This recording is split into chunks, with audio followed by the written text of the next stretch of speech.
Dalam kehidupan sehari-hari, kita sebagai makhluk hidup sangat amat membutuhkan air bersih, seperti untuk meminum, mandi, mencuci, atau bahkan memasak.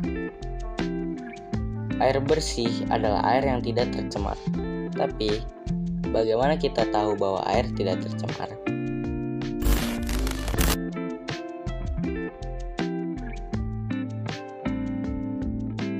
Suatu perubahan keadaan air di suatu tempat akibat aktivitas manusia.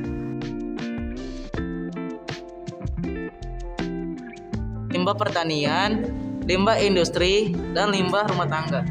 Pencemaran manusia berupa mikroorganisme, bahan kimia anorganik, bahan kimia organik, dan logam berat. Dampak dan akibat dari pencemaran air.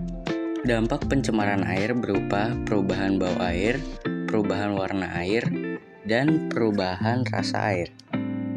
Akibat dari pencemaran air adalah rusaknya ekosistem di dalam air, menyebabkan penyakit, air tak layak dikonsumsi, menimbulkan pendangkalan sungai, dan menyebabkan populasi alga meningkat atau yang bisa disebut blooming alga.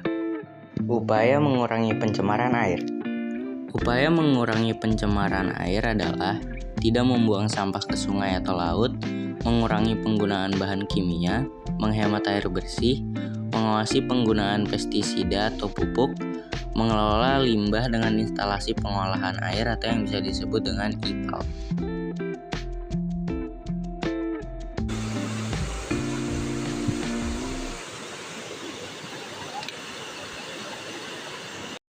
Oke, baik Bu Vero dan teman-teman. Sekarang saya dan Yusuf, kita lagi ada di daerah Gunung Balong, Lebak Bulus. Oke, bisa kita lihat di sini banyak sampah plastiknya. Di sini bisa kita lihat sungainya, aliran sungainya sudah terkontaminasi dengan sampah plastik hasil buangan manusia. Di sini kita bisa melihat bahwa air sungainya sudah berubah menjadi warna agak kehijauan. Pencemaran suara. Pencemaran suara adalah bunyi bising yang tidak diinginkan dari suatu usaha atau kegiatan dalam tingkat dan waktu tertentu yang dapat mengganggu kesehatan manusia dan kenyamanan lingkungan. Pencemaran suara bersumber dari suara bising. Akibat pencemaran suara.